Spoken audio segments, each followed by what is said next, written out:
Okay, this is a demonstration of solving a pair of simultaneous equations using substitution. So we've got our first simultaneous equation, which is going to be x plus y is equal to 3, and our second one, which is y is equal to 2x. Now I'm going to name this one, I'm going to call it A, and the second one I'm going to call it B. Now the method of substitution is where you come up with a third equation by substituting one of the values into the other or one of the equations into the other equation. Now what I'm going to do is I'm going to take this value of y, and you'll see that it's equal to 2x, and I'm going to replace this y, the top y, with 2x, and so that means that our third equation is going to become x plus 2x.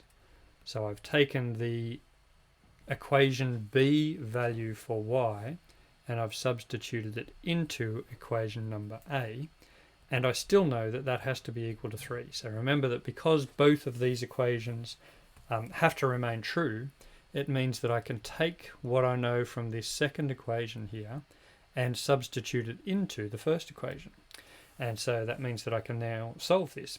So x plus 2x is going to give me 3x, and if 3x is equal to 3, I can now say that x must be equal to 1 just by dividing both sides by 3.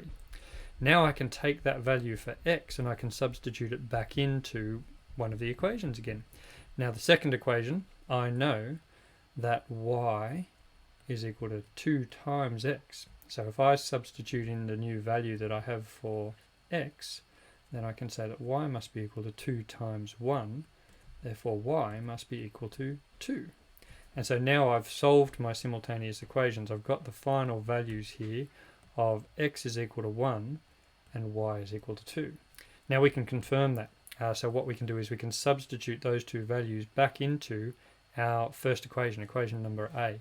So if x is equal to 1 and y is equal to 2, then 1 plus 2, so this is substituting into A, so sub into equation A, just to check that we've got the right answer.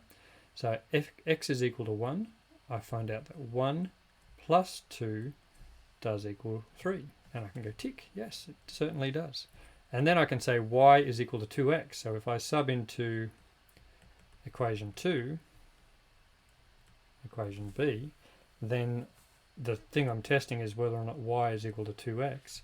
And in this case we said y was equal to 2, and 2 does equal 2 times 1. And you say yes, that is also correct. And so that way we've also confirmed that our values for y and our values for x are correct, because we've been able to substitute them into our two equations and confirm that they were right. Hopefully that helps.